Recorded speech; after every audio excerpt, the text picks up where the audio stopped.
drama. Episode 8. Echoes of the Dead. Part 1 of 4. Written by Jamie Evans.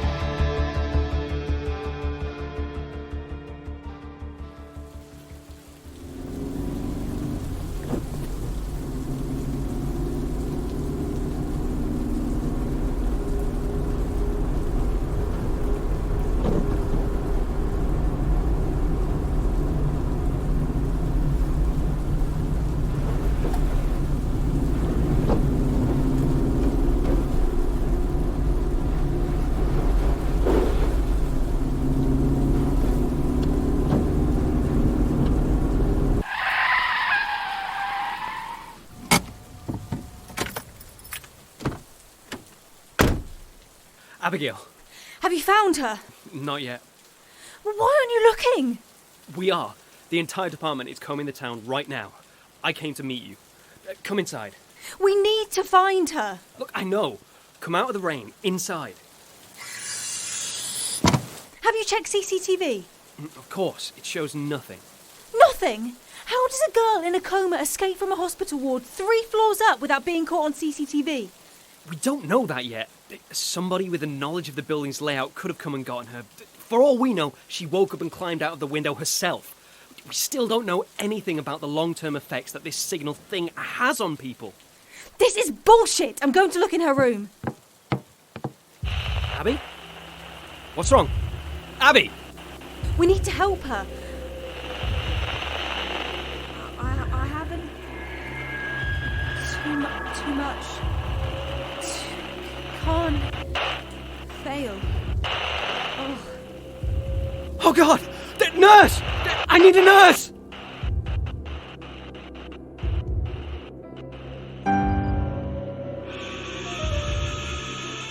Not this again. I don't have time for this. Wake up, Abigail! Wake up!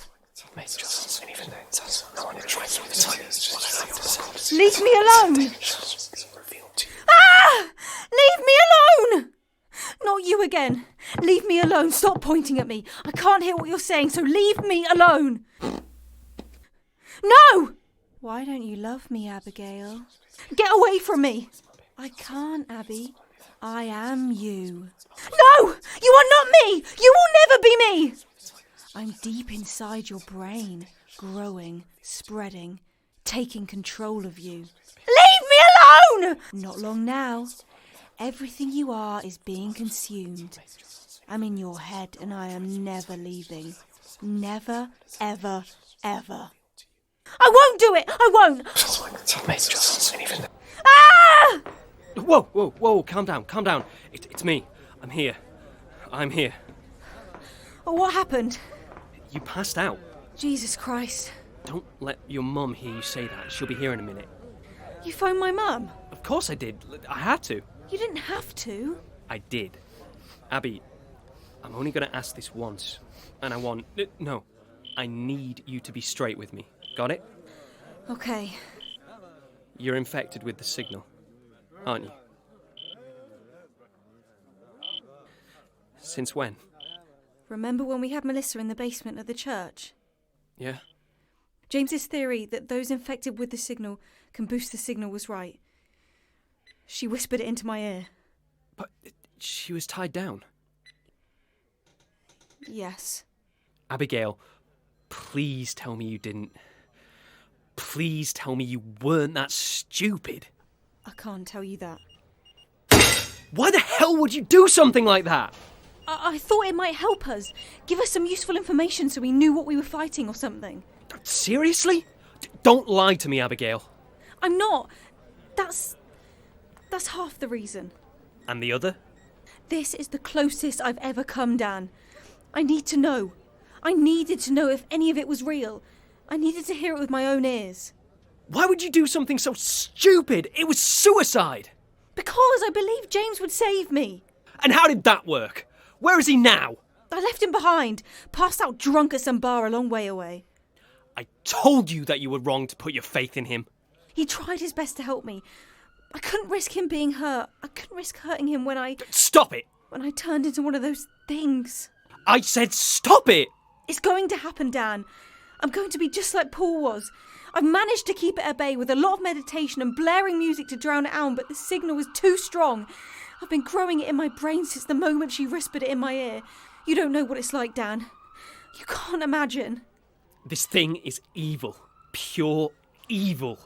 I hate Paul, Mark and the rest of them for what they did to Linda. I've spent the past 2 years dreaming of the revenge I would get when I tracked down her killers. But what happened to them? I couldn't have imagined that, no matter how much I hated them. They didn't deserve to go out that way, and neither do you. I agree. That's why I've come to say goodbye to you and Mum, and then... What? Then I need you to do me one last favour. What are you talking about? What favour? Look after Mum. Your mum? Abigail, no, stop talking like that. We can fix this. Surely James can fix this. He knows everything about this shit. Now he's putting faith in the wrong person. God damn it, Abigail! Does nothing in this town mean anything to you? Do I mean nothing to you? You know that's not true. Really? Because you're acting like it is. I'm the one who's dying. Yes, and you don't care how many people want to help you, who want to save you. Dan, Excuse me. What? I'm sorry to interrupt, officer. I need you to come with me. What for? There's been a break-in. Show me. No. Where do you think you're going? Stay in bed and rest. Like hell, I'm coming too.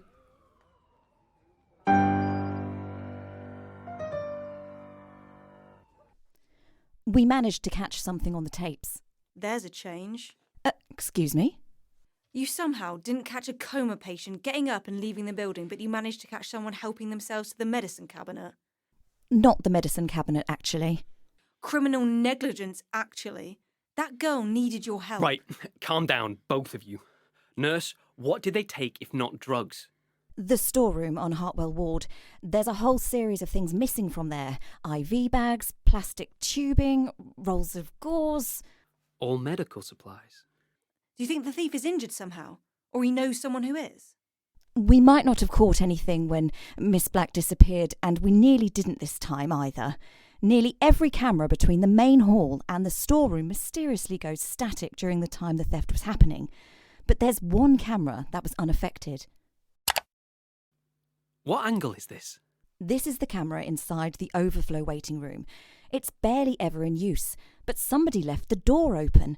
From this angle, you can sort of see into the corridor. Anyway, whilst all of the other cameras were static, we caught this. Who is that? He's not hospital staff. No, nobody knows who he is. My God. I know who he is. His name is Carl. We're all in trouble.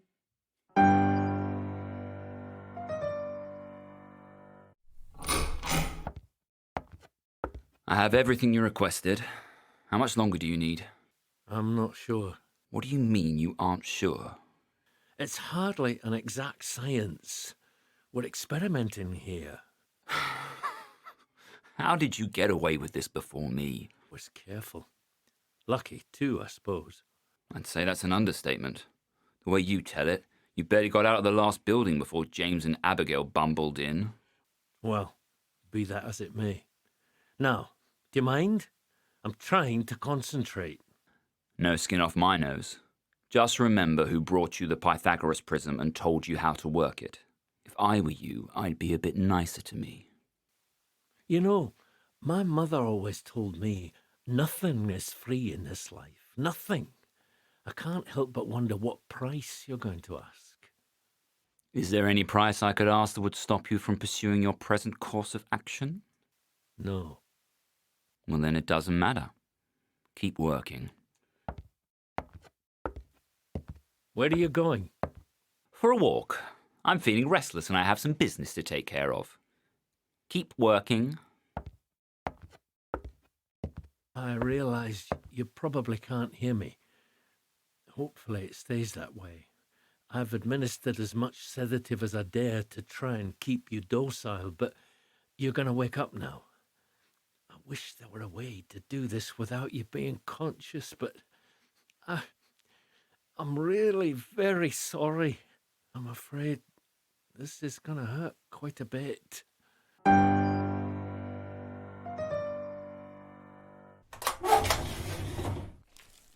Abigail, what are you looking for? Every note we were able to find on the Pythagoras prism. The what in the what now? The Pythagorean prism? It's an ancient artefact that Carl gave to a couple of students. Remember Kayla and Raven at Vanderburg Academy? How could I forget? They were desperate to power their magic to bring the tulpas to life. Carl approached them and handed over the prism. Why would he just hand over a powerful artifact if he needed it back? From the research I've done, it seems that the real prism went missing centuries ago, but plenty of claimants have appeared in those intervening years. Maybe he gave it to the girls to test if it was the real prism.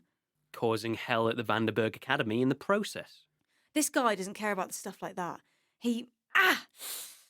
Abby, what's wrong? Nothing. Nothing, just my head. God, it's killing. Do you have any paracetamol? I've got some. Here we go. Cups of tea, and I bought some paracetamol with me. How did you know? I've raised you for 25 years, Abigail. I know when you aren't well. You look like you might pass out at any moment. Yeah, I feel it, but we don't have time for that right now. So Carl is obviously up to something he wants the prism for. He's obviously come to Greenvale for that reason. Why, though? He isn't from around here, is he? No, he grew up in an orphanage with James. There's only one reason he could be here. You're kidding. The signal. That's got to be it. I thought that was over. I thought you two and Mr. Hunter stopped that man in the costume. We did, but he was just a victim, like the rest of them. We never found out the source of the signal. Have there been any more incidents of signal exposure while James and I have been away? Nothing we could verify. Small incidents of violence here and there, but we're not looking at anything of the scale of what's happened before. So that's it. Carl must be behind the signal somehow. It didn't work out the first time, and so he needs the prism to strengthen it or stabilise the broadcast. But why? This is too weird. You're telling me. I don't mean that. I mean you. I can't believe how much you've grown up in just a few weeks. Mum. I'll give you 2 minutes. I'll be outside. I'm sorry, Mum. Oh, baby. Hush, hush. I'm sorry I listened. I'm sorry I hid it. I'm sorry. I thought I could solve it. I'm sorry. I thought I could run away with James. Shh. I would have expected nothing less from you. What? I remember as clear as the day it happened, your father and I taking you to that bookstore back home. The one on the bottom of Beck's Hill. Redfields? That's the one. You were 14 years old. Your dad and I had been in a huge fight, and we told you we were going to buy you a present. I guess every parent is stupid enough to believe that presents make up for all the yelling. Anyway, I remember we let you go and wander.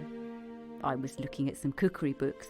Your father was looking at some biography for a sportsman. That footballer he used to like who played for Manchester United. We were barely speaking. I remember you coming up to me and handing me this book you wanted, and I couldn't believe it. I thought you were going to bring me back some Jacqueline Wilson or maybe some Jane Austen or something. Instead, you handed me this book, written by this man with shaggy hair and stubble, wearing a purple waistcoat and with this intense look in his eye. The book was called The Hyattville Hoax? I remember asking you if you were sure, if you wouldn't rather read something else. Then I remember your father telling you to get a girl's book. That's probably why I let you get it, just to spite him. Anyway, that night, I remember you stayed up all night, hiding under the cover with a torch. You read the whole book, cover to cover. You came downstairs the next day, as sleepy as anything. You told me and your dad that you weren't scared of the ghosts, that you wanted to find the ghosts and make friends with them. You told us you wanted to be just like James Hunter.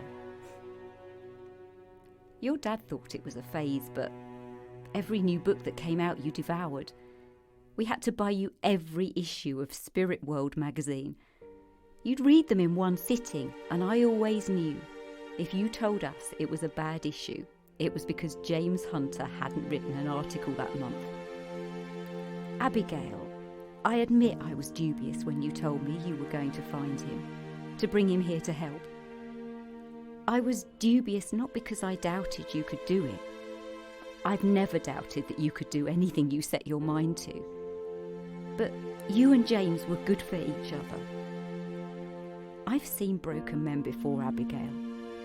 I talk to a lot of them, doing what I do.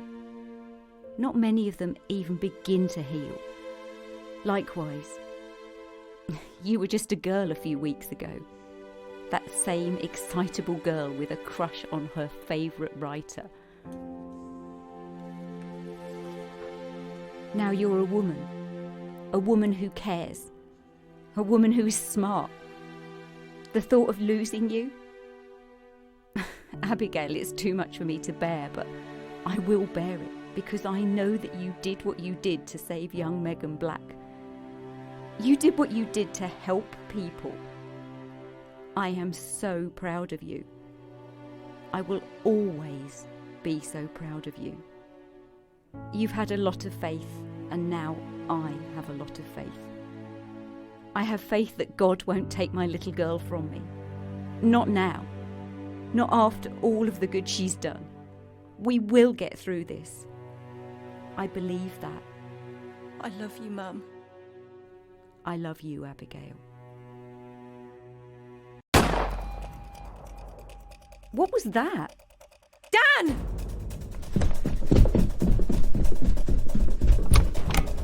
Abigail! Stay back! Whoa! Nice reflexes. Step out here again and I won't miss. Dan, how bad are you hurt? He clipped my arm. You're lucky it's dark in here. I'm usually a better shot. Oh well, all for the best really. This way you don't miss the big finale. Carl, what are you on about? What do you have to do with the signal? Questions, questions, questions. This is all very fascinating and truthfully, the right questions to be asked, but unfortunately they're coming from the wrong person. Unfortunately for you, I'm only interested in the real James Hunter. The original, not this female reboot. James isn't here. I know, which is exactly what I expected. I told him where I was going, knowing full well he would go elsewhere to try and find a way to stop me, buying me enough time to finish my plans. See, I know him better than he knows himself. What I didn't count on was you being stupid enough to rush back here. You're too early. The finale isn't ready yet. So, unfortunately, I'm going to need you to die now. I'm not going to let you get away with this, you psycho. Newsflash, Abby, baby. You aren't the star of this show. You're just a bit part player, I'm afraid. Don't worry, though. It's going to be memorable.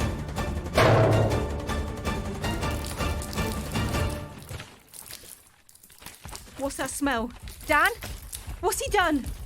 It's petrol. He's spilling petrol everywhere. No! Abigail, get downstairs now! Not without you! Now, Abby! You know, I suddenly can't come up with a funny pun. Oh well. Burn. Dan! Leave me! No, Mum, help me! Come on, Dan, downstairs! You don't know him like you think you do. He's going to stop you. I hope you know that. He's my family. He'll see the truth. Don't you worry.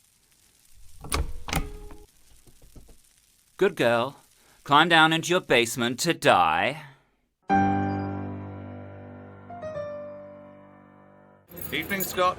Don't be late to my seminar tomorrow. I'll know if you are. Don't run in the corridors, Marjorie Klein. Huh? I'm sure I locked this. What the... Don't scream. James Hunter. I told you before, I don't know where my colleague Dr. Halliday is. I haven't seen him in a year. This isn't about Halliday. This is about you helping me. You look awful. What's wrong with you, man? Half hangover, half desperation. Now pack your briefcase. We're going on a trip. What if I say no? Don't test me. The most important person in the world to me is in danger from the most dangerous man I know. Do you know what that means? No? It means I have nothing left to lose.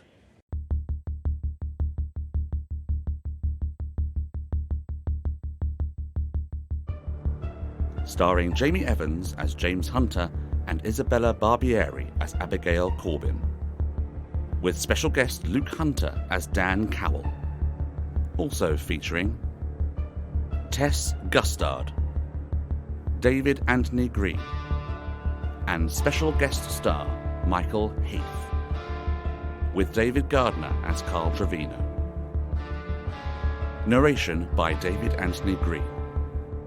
Opening and closing themes by James Crow. Haunted, the audio drama, is created by Jamie Evans, with all episodes produced and directed by Jamie Evans and Benton Hodges. Audio engineering by Benton Hodges, Charles Topping, and Jamie Evans. Haunted is a production of Impala Films and is recorded at Free Sprite Media Studios, with special thanks to Duncan Newham for equipment support. Thank you for listening to this audio presentation. Come back next week for the next terrifying chapter of Haunted, the audio drama.